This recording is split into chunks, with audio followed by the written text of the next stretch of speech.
Second period, origin and growth of Indian political system.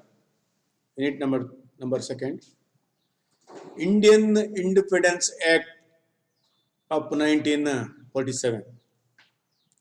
The Act of 1947 was the last legislation of the British Parliament with the intent of creating Independent Act. The Government of India Act 1935 failed to satisfy the Indian demands. In 1939, the Congress reiterated its demand to form a constituent assembly to frame a constitution for free India. This demand was resisted by the British. With the outbreak of Second World War, the British government sent Sir Stafford Cripps to India in 1942. When Japan just entered the war, the Indian National Congress was opposed to extend any help. The British realized the importance of India in combating Japan. To achieve Indians' cooperation, he proposed the formation of Constituent Assembly to frame the Constitution and provide dominion states to India. At the end of war, the Cripps proposals were rejected by both the Indian National Congress and Muslim League. It led to Quit India movement.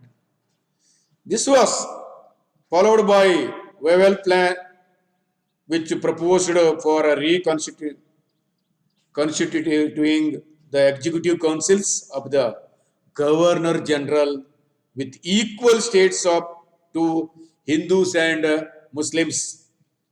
Jinnah stood for a separate Pakistan and hence declined the plan. So it failed. In 1946, it announced that cabinet mission will be sent to India to resolve the issue. The cabinet mission recommended for formation, number one, formation of Constituent Assembly with 389 members. Second one, formation of interim government with the support of all political parties. Formation of Union of India including British India and Indian states, and ruled out formation of Pakistan and undesirable. As per the recommendations of the cabinet mission plan, the Constituent Assembly was established, presided by the Dr. Babu Rajendra Prasad for making the constitution. In 1947, drafting committee was set up by the Constituent Assembly under the chairmanship of Dr. B.R. Ambedkar.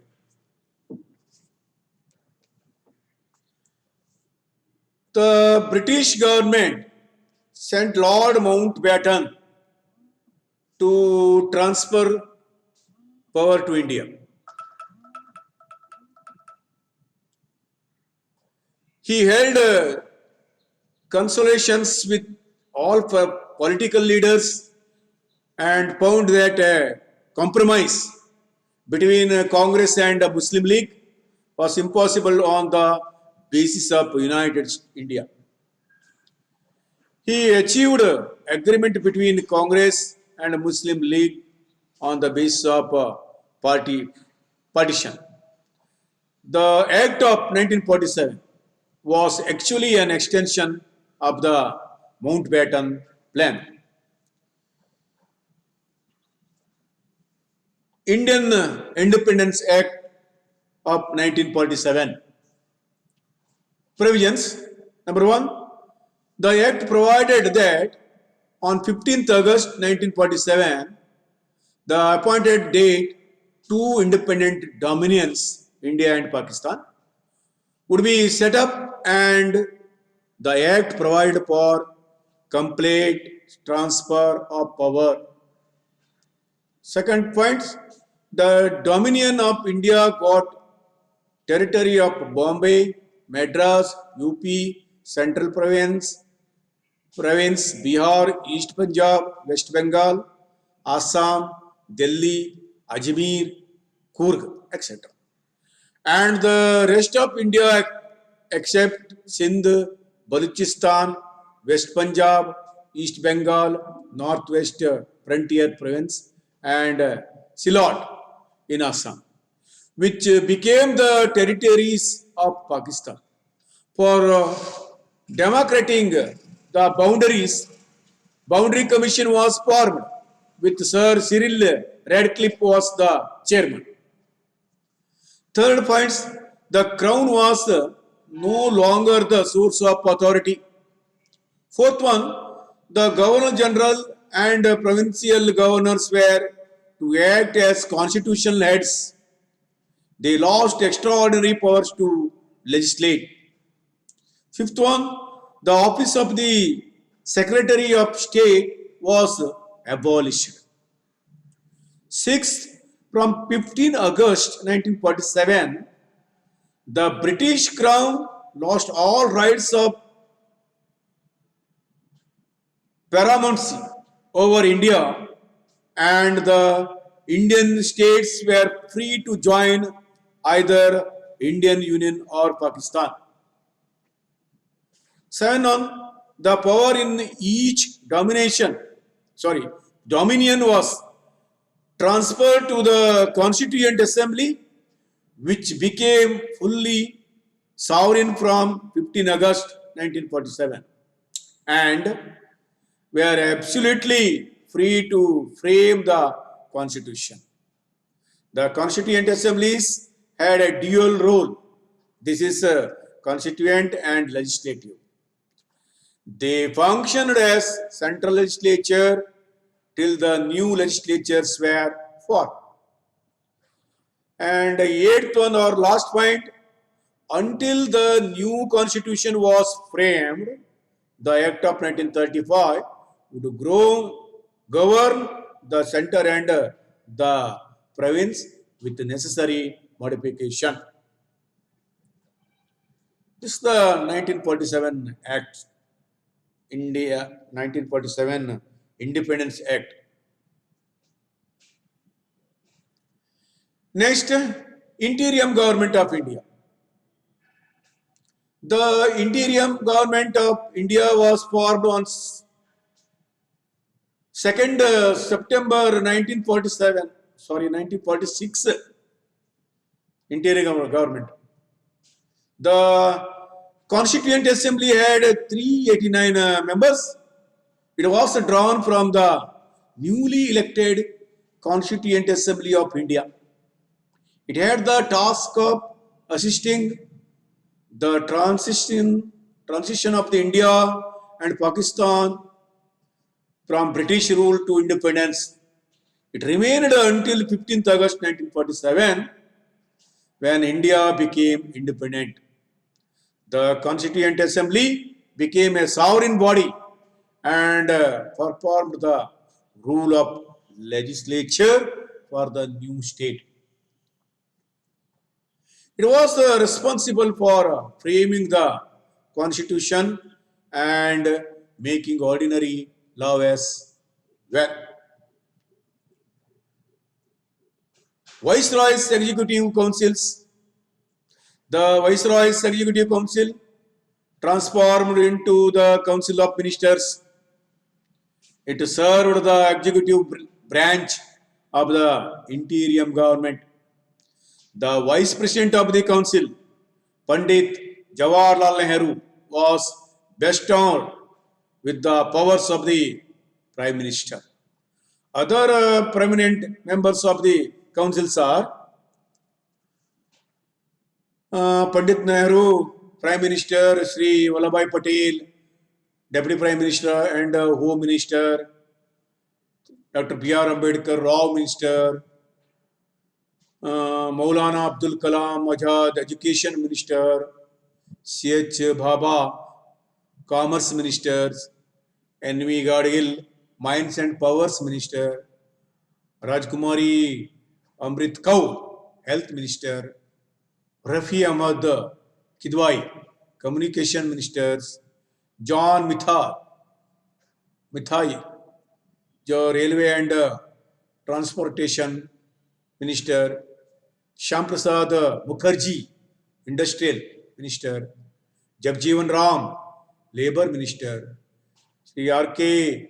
Shanmugam Chetty, Finance Minister, Sardar Baladev Singh, Defense Minister, P. Deshmukh, Food and Agriculture Minister, and K.C. Negi, K.C. Negi, Relief and Rehabilitation Minister, Gopal Swamy Iyengar, Cabinet Ministers. So, although British India remained under the sovereignty of Britain till August 1947, the interim government had processed to establish diplomatic relations with other countries, including the United States.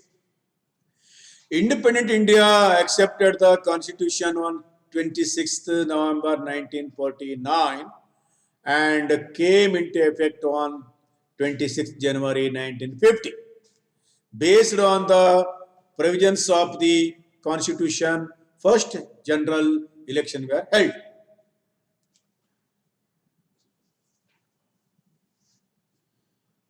ವಿದ್ಯಾರ್ಥಿಗಳೇ, 1935 ಭಾರತ ಸರ್ಕಾರದ ಕಾಯ್ದೆ ನಂತರ ಬಂದಂಥದ್ದು ಅಂದ್ರೆ ಬದಲಾವಣೆಗಳಾಗ್ತದೆ 1947 ಭಾರತ ಸರ್ಕಾರದ ಸ್ವಾತಂತ್ರ್ಯ ಕಾಯ್ದೆ. So ಯಾಕಂದ್ರೆ ಇಲ್ಲಿ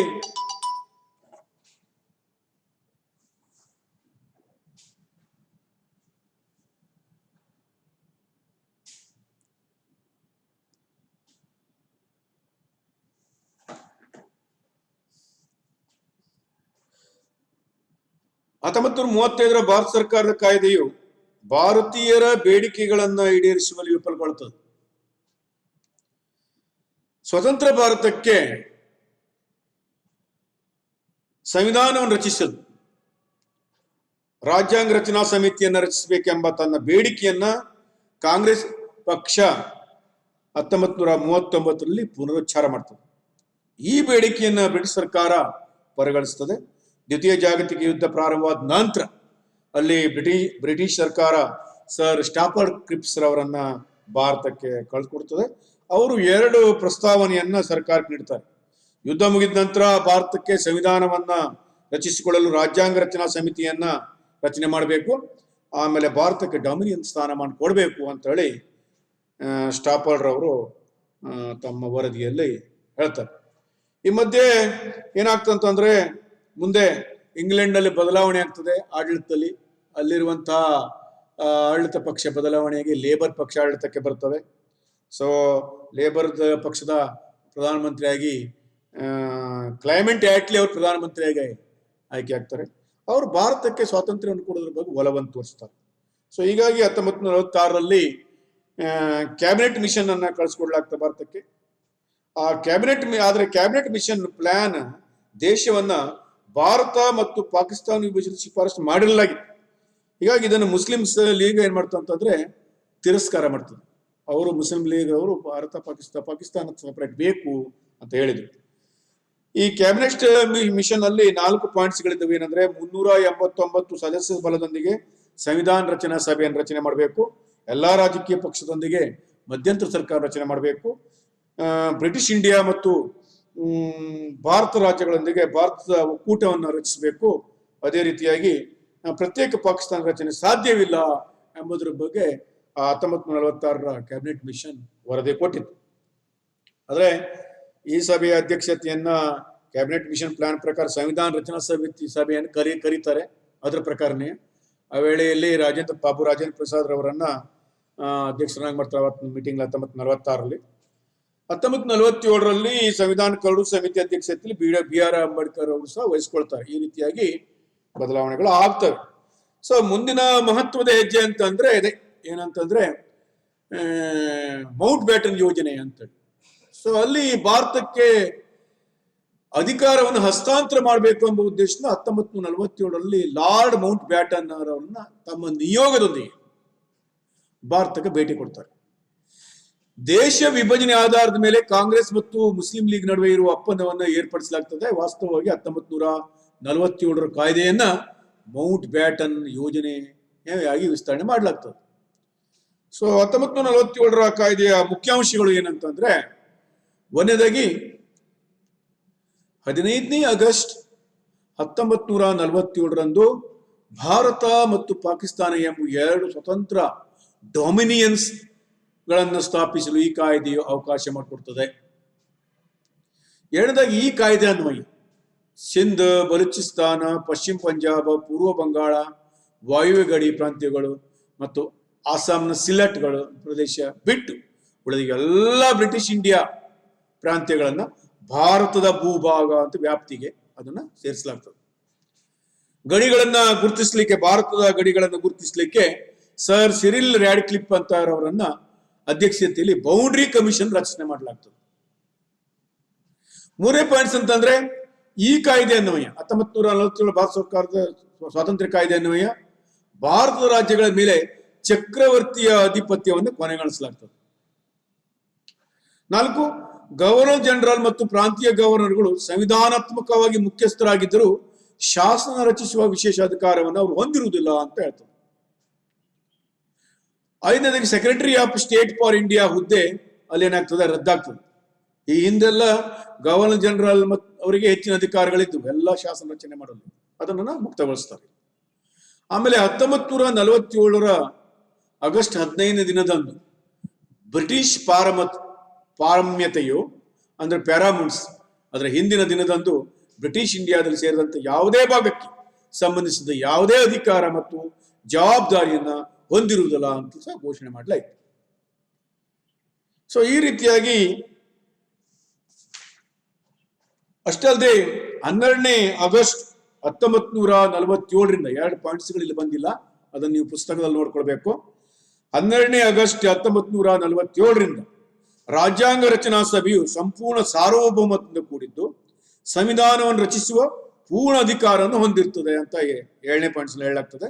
ಇಲ್ಲಿ ರಾಜ್ಯಾಂಗ ರಚನಾ ಸಮಿತಿಯು ನೂತನ ಶಾಸನ ಸಭೆ ರಚನೆಯಾಗುವವರೆಗೆ ಕೇಂದ್ರ ಶಾಸಕಾಂಗಕ್ಕೆ ಕಾರ್ಯನಿರ್ವಹಿಸುತ್ತದೆ ಅಂತ ಹೇಳಲಾಗಿದೆ. ಈ ಕಾಯ್ದೆಯನ್ನು ಅನುಮೋದಿಸುವುದರೊಂದಿಗೆ ಭಾರತ ಮತ್ತು ಪಾಕಿಸ್ತಾನ ಎಂಬ 2 ದೇಶಗಳು ಸ್ವತಂತ್ರ ದೇಶಗಳಾಗ್ತದೆ. 8ನೇ ಪಾಯಿಂಟ್ಸ್ ಅಂತಂದ್ರೆ, ಹೊಸ ಸಂವಿಧಾನ ರಚನೆಯಾಗುವವರೆಗೆ ತಾತ್ಕಾಲಿಕವಾಗಿ 1935ರ ಕಾಯ್ದೆಯೇ ಜಾರಿಯಲ್ಲಿರ್ತದೆ. 1935ರ ಕಾಯ್ದೆಯಲ್ಲಿ ಏನ್ ಹೇಳಲಾಗಿದೆ, upper house and lower house ಅಂತೇಳಿ, ಅದೇನ್ನ 1950ರವರೆಗೆ ಮುಂದುವರಿಸಲಾಗ್ತದೆ. ಆಮೇಲೆ ಸಂವಿಧಾನ ರಚನಾ ಸಮಿತಿಯನ್ನ ಜಾರಿಗೆ ಮಾಡಿ 1950 ಜನವರಿ 26ಕ್ಕೆ ಸಂವಿಧಾನವನ್ನು ಅಂಗೀಕಾರ ಮಾಡಿದ್ಮೇಲೆ ಏನಾಯ್ತು ಅಂತಂದ್ರೆ, ಆ ಹಿಂದಿನ 1935 ಕಾಯ್ದೆಯನ್ನು ರದ್ದುಪಡಿಸಲಾಗ್ತದೆ. ಸೊ ಅಲ್ಲಿಯ ತನಕನೂ ಅದನ್ನೇ ಈ ಶಾಸನಗಳನ್ನು ರಚಿಸುವಂತಹ ಅಧಿಕಾರವನ್ನ 1935 ಕಾಯ್ದೆಯಂತಹ ಒಂದು ಹೌಸ್ಗೆ, ಅಪ್ಪರ್ ಹೌಸ್ ಅಂಡ್ ಲೋವರ್ ಹೌಸ್ಗೆ ನೀಡಲಾಗ್ತದೆ. ತದನಂತರ ಬರುವಂತದ್ದು ಅಂದ್ರೆ ಭಾರತದ ಮಧ್ಯಂತರ ಸರ್ಕಾರ ಅಂತ ಹೇಳಿ. ಸೆಪ್ಟೆಂಬರ್ 2, 1946ರಂದು ಭಾರತದ ಮಧ್ಯಂತರ ಸರ್ಕಾರ ರಚನೆ ಆಗ್ತದೆ. ರಾಜ್ಯಾಂಗ ರಚನಾ ಸಭೆ 389 ಸದಸ್ಯರನ್ನು ಒಳಗೊಂಡಿದ್ದು 9ನೇ ಡಿಸೆಂಬರ್ 1946ರಲ್ಲಿ ಆರಂಭವಾಗ್ತದೆ. ಇಲ್ಲಿ ಮಧ್ಯಂತರ ಸರ್ಕಾರ ಯಾವಾಗ ರಚನೆ ಆಯಿತು ಅಂತ 1 ಮಾರ್ಕ್ಸ್ ಪ್ರಶ್ನೆ ಕೇಳಿದಾಗ ಸೆಪ್ಟೆಂಬರ್ 2, 1946 ಅಂತ ಬರೀಬೇಕಾಗ್ತದೆ. ಸೊ ಇದು ಬ್ರಿಟಿಷ್ ಅಧಿಕಾರದಿಂದ ಭಾರತ ಮತ್ತು ಪಾಕಿಸ್ತಾನ ಸ್ವತಂತ್ರ ಪಡೆಯುವ ಹಸ್ತಾಂತರವನ್ನ ಸುಗಮಗೊಳಿಸುವ ಕಾರ್ಯ ನಿರ್ವಹಿಸಬೇಕಾಗಿತ್ತು. ಭಾರತ ಸ್ವತಂತ್ರ ಹೊಂದುವವರೆಗೂ ಅಂದ್ರೆ ಆಗಸ್ಟ್ 15, 1947ರವರೆಗೆ ಇದು ಅಸ್ತಿತ್ವದಲ್ಲಿ ಯಾವುದೇ ಆ ರಾಜ್ಯಾಂಗ ರಚನಾ ಸಭೆ ಅಂತೇಳಿ. ಹೊಸ ರಾಜ್ಯಕ್ಕೆ ಸಂವಿಧಾನ ರಚನಾ ಸಭೆ ಪರಮೋಚ್ಚ ಅಂಗವಾಗಿದ್ದು ಶಾಸಕಾಂಗದ ಪಾತ್ರವನ್ನ ನಿರ್ವಹಿಸುತ್ತಿತ್ತು. ಈ ಸಭೆಯು ಸಂವಿಧಾನ ರಚನೆಯ ಮತ್ತು ಸಾಮಾನ್ಯ ಶಾಸನ ರಚಿಸುವ ಜವಾಬ್ದಾರಿಯನ್ನು ಸಹ ಹೊಂದಿತ್ತು. ಸೊ ವೈಸ್ರಾಯರವರ ಕಾರ್ಯಕಾರಿ ಮಂಡಳಿ ಅಂತ ಬರ್ತದೆ ಇಲ್ಲಿ. ಸೊ ವೈಸ್ರಾಯರವರ ಕಾರ್ಯಕಾರಿ ಮಂಡಳಿಯು ಮಂತ್ರಿ ಮಂಡಳವಾಗಿ ಮಾರ್ಪಡ್ತದೆ. ವೈಸ್ರಾಯರವರು ತಮ್ಮ ಕಾರ್ಯಕಾರಿ ಮಂಡಳಿ ಅಂತ ಮಾಡ್ಕೊಂಡಿದ್ರು ಮಧ್ಯೆ. ಅದಕ್ಕೆ ಪಂಡಿತ್ ನೆಹರೂರವರು ಉಪಾಧ್ಯಕ್ಷರಾಗಿದ್ದರು ಕಾರ್ಯಕಾರಿ ಮಂಡಳಿಯಲ್ಲಿ.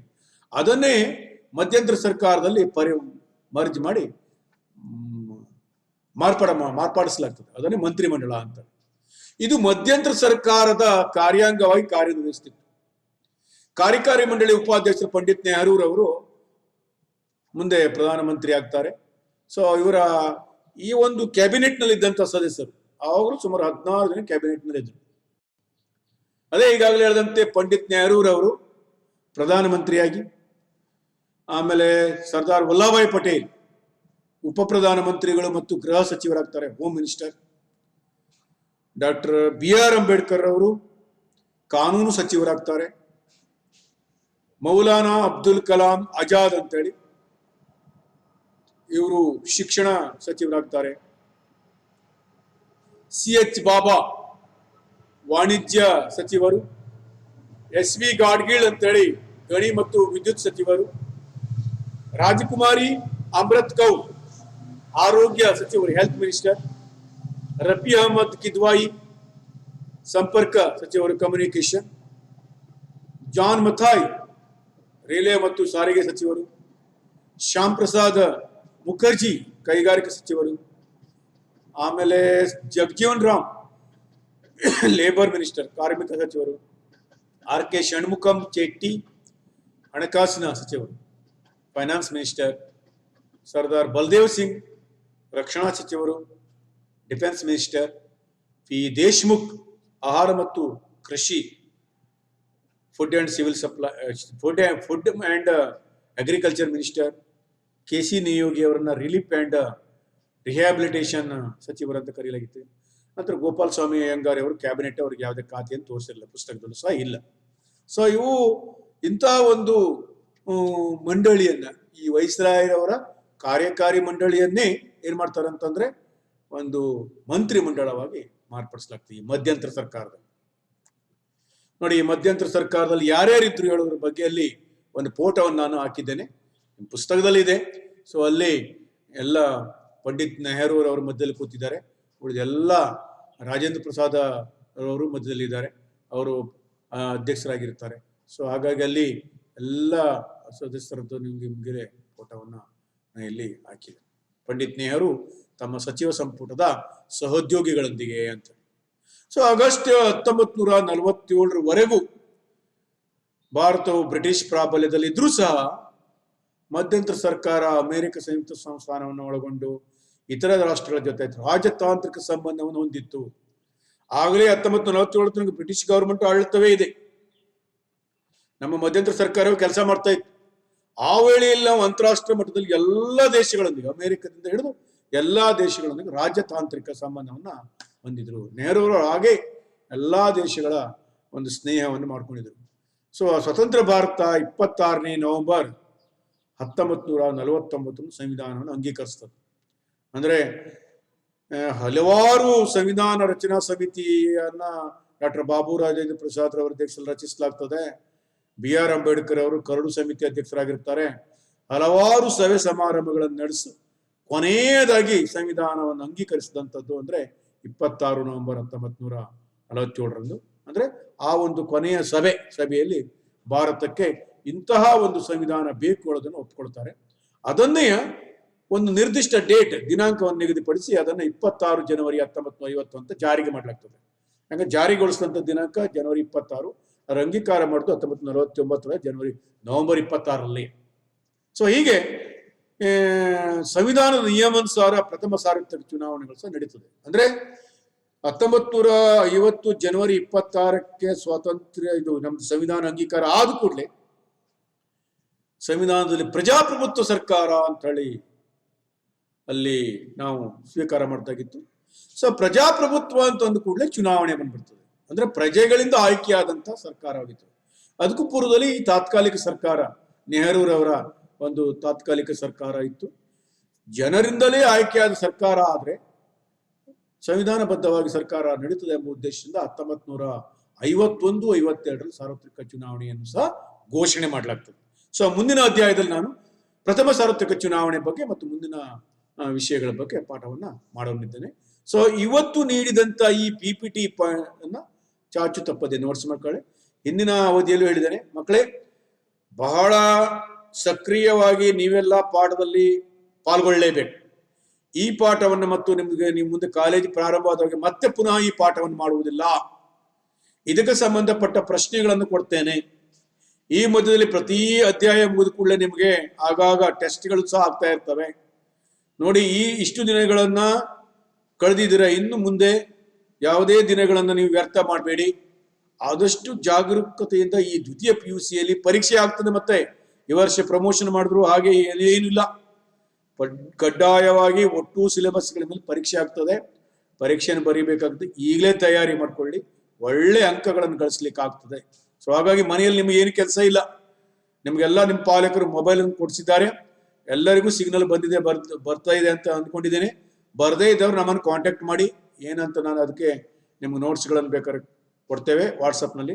ಒಟ್ಟಾರೆಯಾಗಿ ಎಲ್ಲ ವಿಷಯದ ಪಾಠಗಳನ್ನು ಚಾಚು ತಪ್ಪದೆ ನೀವು ಕೇಳಲೇಬೇಕು. ಸೊ ಧನ್ಯವಾದಗಳು.